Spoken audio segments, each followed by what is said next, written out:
What's going on, guys? Will Blandon, aka Nice Guy Driver,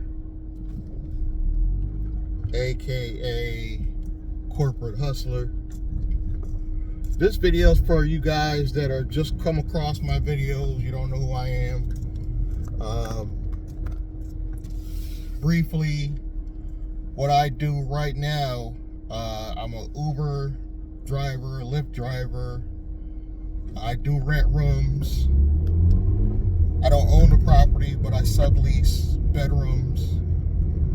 What else?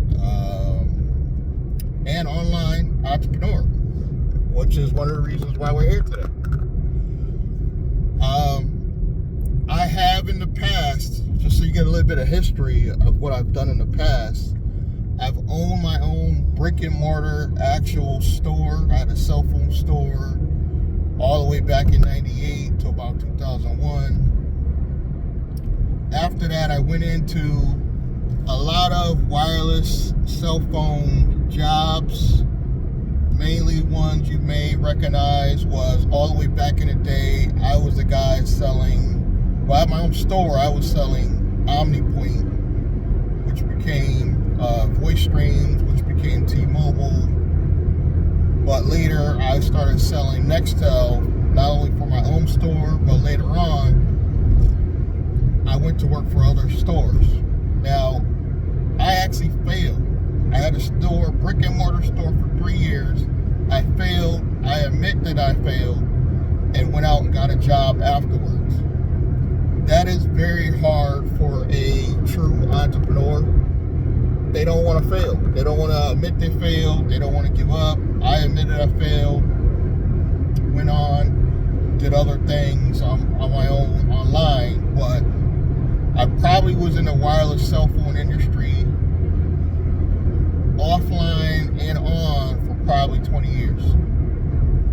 I ended up in Bed Bath & Beyond, went on and did that another 10 years. After Bed Bath & Beyond, I went on to a community center and a group home, which is my last physical job. Bed Bath & Beyond was my last retail job,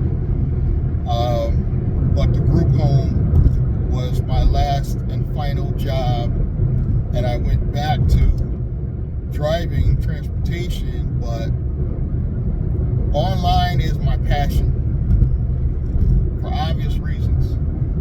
You know, transportation will never be able to compete with online. Not for the future big money. Now, with that being said, I don't think transportation is dead, and you can still make a lot of good money in transportation, but it's going to be very challenging if you continue on doing it through apps, particularly Uber and Lyft. People tell me other apps are decent, like Roadie and stuff like that, and you can leverage those apps. I'm not saying you can't build a transportation company leveraging apps, but you gotta be able to set up your own corporations for the reason I'm going to talk about in this video. Online space, I've mostly done affiliate marketing.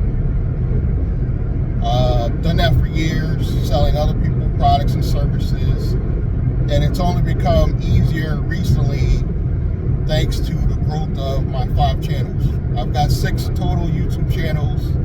I only really actively post on 5. What else? And that's where we are today, and I kind of want to give you guys a quick lesson on how to set up a basic LLC that could actually get you funding through these grants, these grant opportunities people are coming up with. And a lot of you guys, like, I don't know what I want to do. I don't know what I want to do. You could either start, I'm going to give you 2. You could do transportation, or you could do online business. Let's first talk about transportation. what a lot of drivers are doing wrong. We're doing it in our own names. You can literally just set up an LLC for your gig economy business. It's not called an Uber business, a gig economy business. Put all the whatever apps you can in your LLC, have that money going to your LLC, and once you reach about, I would say bare minimum $4,000 a month, which is very doable if you're using multiple apps, you could qualify for business funding. That's it.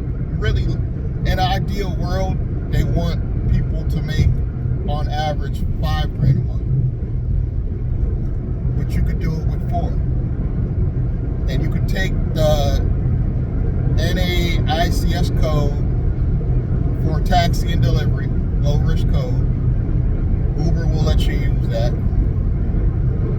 Get your limo license on top of that so you can do cash from your customers. Stop doing it illegal. Get your commercial insurance, which is getting better. It's getting better. I know it was like impossible in the future. The problem is not commercial insurance. The problem is, even with commercial insurance, Uber and Lyft want to charge you for it. Off of every ride, they want to take commercial insurance. This is why you gotta set up your business so eventually you start pulling those people into your private business from Uber and Lyft. And a lot of us know that we've been doing it under the table, but the truth be told, you do it the right way, and now that same money you were putting in your own name could help you qualify for business funding and grants that you will not have to pay back. Now let's do it from an online perspective. I would take the it's hard to say, guys, NAICS code of software publisher, because it's a low risk code and you can do most things online and they won't consider that high risk. Set up your business with a unique name, whether it's the transportation company or your online business. There's some steps I'm going to tell you to do before you set up your company, but for now, you set up your company, you took that software publisher code, you still do the same thing. You put all your online hustles in this account. I can even put my room rental money, because it's cash, in this account. It's going to help me qualify for, and because it's a low risk code, it might even qualify for even more money than the transportation company. Even though the transportation company is low risk, because you're not going to put a high risk name. You're not going to put a transportation in the name, rides in the name, none of that will give off the fact it's only transportation. Even though you got the taxi and delivery code, it's still somewhat low risk by doing this. And you'll be able to get a lot of fleet credit cards for your transportation company. But back to the software company, it's more likely to get even more grant funding, because you could do stuff like, you could be you could say you want to build your own software platform. You want to build your own media platform. You're more likely to get more funding just being in that sector, because it's kind of like the technology software sector. You could do stuff with technology. You could even go build your own app. You could do that either or, with the transportation code or this code, you know. But either way, you're gonna be able to get massive amounts of funding. Now, here's what people do wrong. They go set up the LLC first. No. Come up with the business name idea on paper, write it down, but come up with at least 3 different variations of it. I'll give you an example. Shania Business. really, when I created Chania Business for my main YouTube channel, I was only thinking about the name Chania as my business name. So if I was to incorporate that, I could technically just do Chania LLC. But here's the variations. I chose Chania Business, but you could do Chania Services. Don't use my name, but I'm just giving you examples. Chania Services, Chania Enterprises. See how you got variations? You're more likely to get approved for it later if you have variations of it. What the people make the mistake is setting up the LLC first, because they're going to ask you for certain things. They're going to ask you for, where's the business address? You're not going to give them your home address. You should have all this stuff first. So in the order you should really be doing this stuff, and assuming you have the name already, is go get a real professional business address, like Regis, not Mailbox Etc. Mailbox Etc. doesn't come up legit as a business address, but a place like Regis, which is in many states, will. Next, I will go get a phone number. This process is easier again. Companies like RingCentral, they give you a real 1-800 number. I would go for the 1-800 number, because you're going to have a lot of entrepreneurs have a separate, even a business cell phone number, but keep that separate from the actual business hours number. Because in the future, when you get busy, you want to be able to refer them to call the business and leave a message there. And a lot of these companies that like RingCentral, they link to your cell phone now. But the cool thing is, I found companies that when you call out on your cell phone now with this link, on their caller ID, it'll come up that you're calling from your actual business. So I like that. So they made this process all easier now. So there's no excuse not to be able to make your business phone number look like an actual business phone number. It's going to look professional. It's going to feel professional. Get around the slow driving car. Sorry, guys. So get those two first, then go back, set up your LLC. Just put in the name you assume you were to get. Like in my case, just Chania. Now, if it came back, I couldn't get Chania, but I got Chania Business LLC, they're not going to care at the place where you got your business address. They'll just add that variation. They're not going to care. You see what I'm saying? It's going to look the same. So you have your actual, when you go apply for your actual LLC, you already have the business address. And I would do this through a company, because you don't even want your home address to appear in the application of the person filling it out. If you can, I would have a law firm do all this stuff for you, or a filing company even. So now you have your business address, you got your business phone number, then you go back and apply for the LLC, then you can go get your domain name. I would even get the domain name first, honestly. Like, even if it's a variation, we'll say if I got Chania.com, but Chania Business is the actual name, I can still use Chania.com as my domain. See what I'm saying? So just try to get your domain that you want first. Even Opus Clips.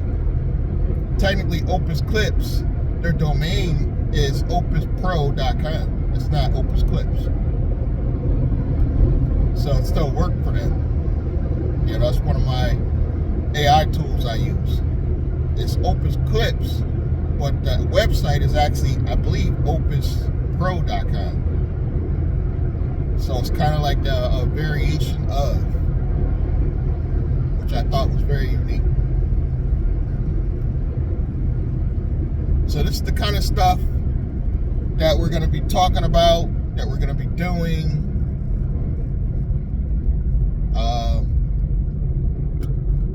going forward, this is what I'm going to be teaching. I'm going to be doing webinars.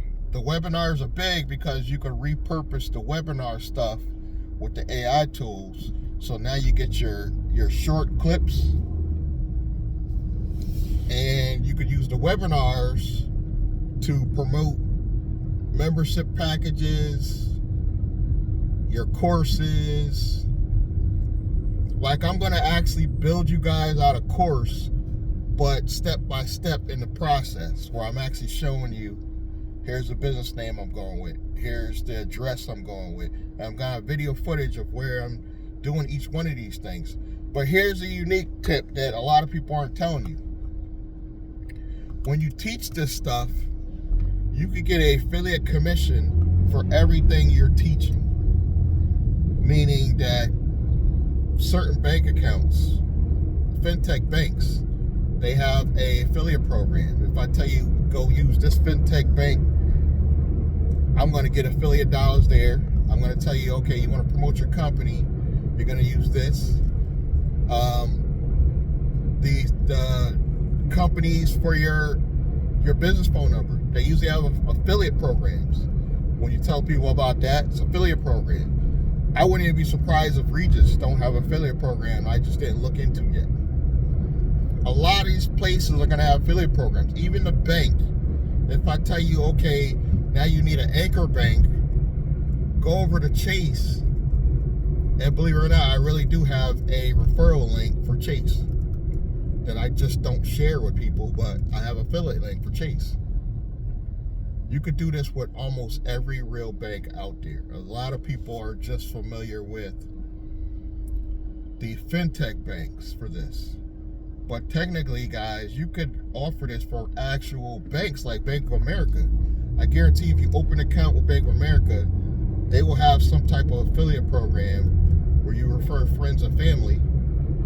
These could be your core people in your mastermind that you have at least like 10 affiliate offers for them. And they're not going to take it as you're trying to sell an affiliate offer, because you're teaching them the process. If I send you this filing company, they may give me a referral link. Or I know one company that I use for a filing company is to set up the LLC. They gave me a lousy $25, but it was something. And I had to fill out the paperwork and fax it over myself, which not happening for me. So I didn't do that, but they did offer $25 for every person I refer. Now, I'm sure there's lawyers out here, there's other filing companies out here that have some similar affiliate marketing program that you could take advantage of.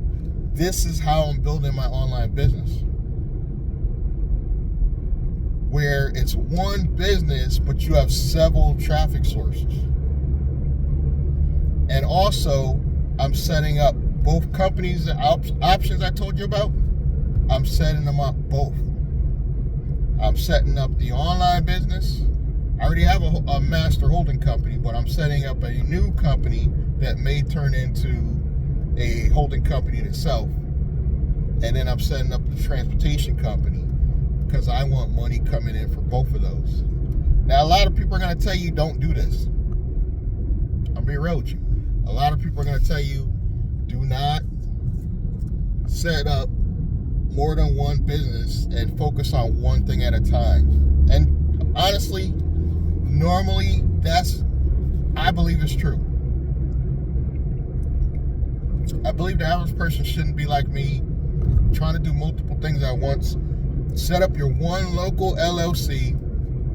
I would not even be trying to make this a holding company. Just get it set up. Make it a simple LLC. It don't even have to be a C Corp or S Corp. It could be disregarded, so you don't have to file a tax return for it. Just get it set up so you can use it to start building business credit and corporate credit.